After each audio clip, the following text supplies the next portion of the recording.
Et si tout ce qu'on dit sur l'Afrique n'était pas toujours vrai dans On dit que les girafes sont en Afrique, aux éditions Saraba, les auteurs questionnent les représentations figées du continent et ouvrent une fenêtre sur ses réalités modernes. Un album jeunesse fort et poétique signé Naïl Verndoy. Bonsoir. Bonsoir.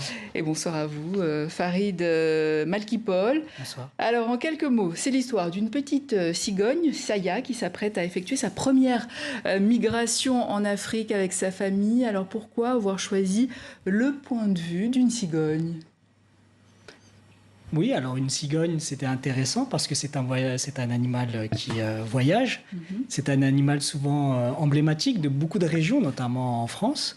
Et on voulait absolument avoir un oiseau migrateur qui puisse s'envoler et découvrir ce nouveau continent pour elle.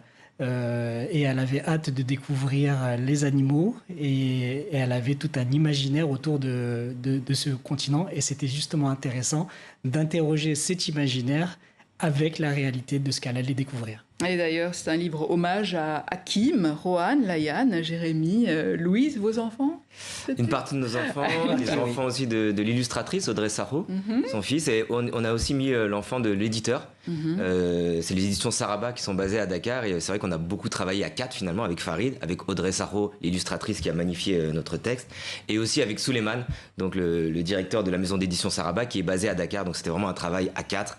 Et on a voulu vraiment que tous nos enfants soient honorés par cet ouvrage. Et hommage à tous les enfants migrateurs, à l'image de cette cigogne. Donc c'était vos migrants à vous, peut-être. Exactement. On considère que tous les enfants ont un peu quelque chose d'une migration. Ils sont tous plusieurs cultures, même sans avoir des parents d'origine diverses. On a aujourd'hui une culture qui est multiple.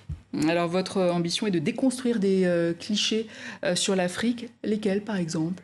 Alors c'est vrai que moi qui suis enseignant, je vois beaucoup dans les écoles l'Afrique comme thématique, mais qui est abordée essentiellement pour voir les animaux sauvages, la savane. Et on a souvent un continent qui est fantasmé, à l'image par exemple des histoires comme Kirikou ou Ezekeye que beaucoup connaissent. Donc à partir de là, on a voulu proposer un autre discours, un autre schéma narratif pour pouvoir justement montrer autre chose. Et dans vos salles de classe, quels sont les commentaires des enfants que vous entendez souvent sur l'Afrique ? Alors effectivement, on a souvent des commentaires quand on parle de l'Afrique. C'est les animaux sauvages, il fait chaud, c'est la savane, c'est les cases où on va systématiquement réduire le continent à son aspect rural. Et justement, dans ce livre, on voit cette volonté de montrer une Afrique contemporaine, moderne, urbaine, vivante aussi. C'est quoi l'image que vous voulez transmettre à ces jeunes ? Je raconte régulièrement des histoires à mes enfants. Et lorsque je vivais au Sénégal, c'est vrai que les histoires qui avaient pour thématique l'Afrique étaient très éloignées de leur quotidien, de leur environnement.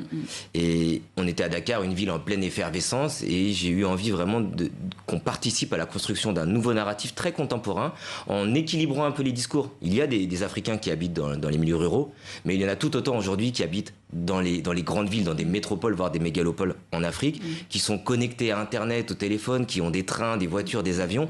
Et ça, vous parliez de nos élèves, mais aussi des enfants de manière générale, ils ont rarement cette vision de l'Afrique.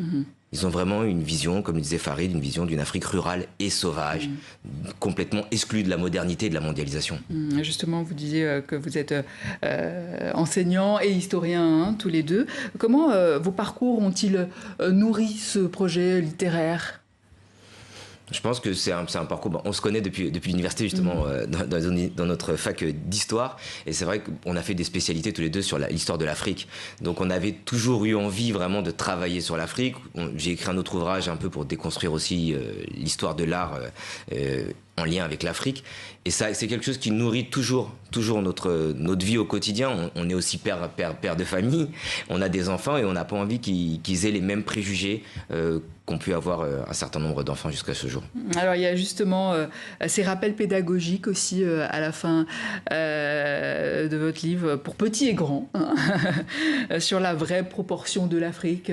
Par exemple, c'est la carte de Peters versus la projection de Mercator, qui est la plus répandue. Ça tombe bien, la question fait débat aujourd'hui dans l'actualité avec la campagne Corriger la carte. Ils se sont inspirés de vous ou c'est l'inverse? Comment ça s'est passé? C'est vrai qu'on avait eu l'idée dès le livre, donc c'était plutôt au mois de janvier-février, mais c'est quelque chose en tant que géographe qu'on voit depuis très longtemps. Il y a plein de projections possibles du planisphère. Et nous, dans ce livre qui est vraiment qui a envie de déconstruire justement des préjugés, des on-dit sur l'Afrique, on a tout de suite voulu utiliser pour la partie explicative, la dernière double page, une carte qui propose la véritable superficie de l'Afrique. Et donc finalement, vous découvrirez qu'elle est beaucoup plus grande que ce qu'on a l'habitude de voir dans d'autres projections. C'est ça, et c'est important de transmettre ça aussi aux enfants et d'expliquer que tout n'est pas comme c'est présenté. Donc la question de la représentation, c'est très important. Il y a aussi ce clin d'œil aux peintures rupestres du Niger qui datent d'environ 7000 ans. Cette partie historique aussi, c'était important pour vous? Oui, c'était très important. Notre objectif, c'était de proposer un livre qui pouvait être un support aussi pédagogique. Et c'est pour cela qu'avec Naïl, on avait à cœur d'intégrer des éléments culturels dans notre histoire, mais également aussi avec les illustrations, les merveilleuses illustrations d'Audrey Sarraut, qui permettent justement de faire un dialogue entre le texte et les images. Et tous ces éléments permettent justement d'approfondir l'histoire, d'aller plus loin, de l'exploiter en classe éventuellement.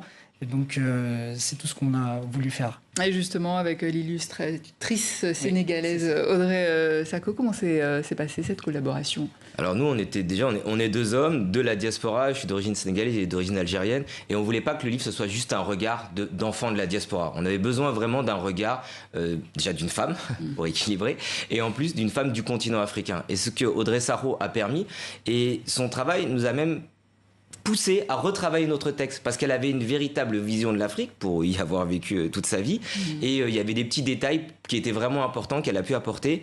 Et la quatrième pierre à l'édifice, j'ai envie de dire, c'est vraiment la maison d'édition qui est aussi basée à Dakar, Saraba, et qui pareil a cette volonté de transmettre aux nouvelles générations un discours d'une Afrique contemporaine, une Afrique en marche.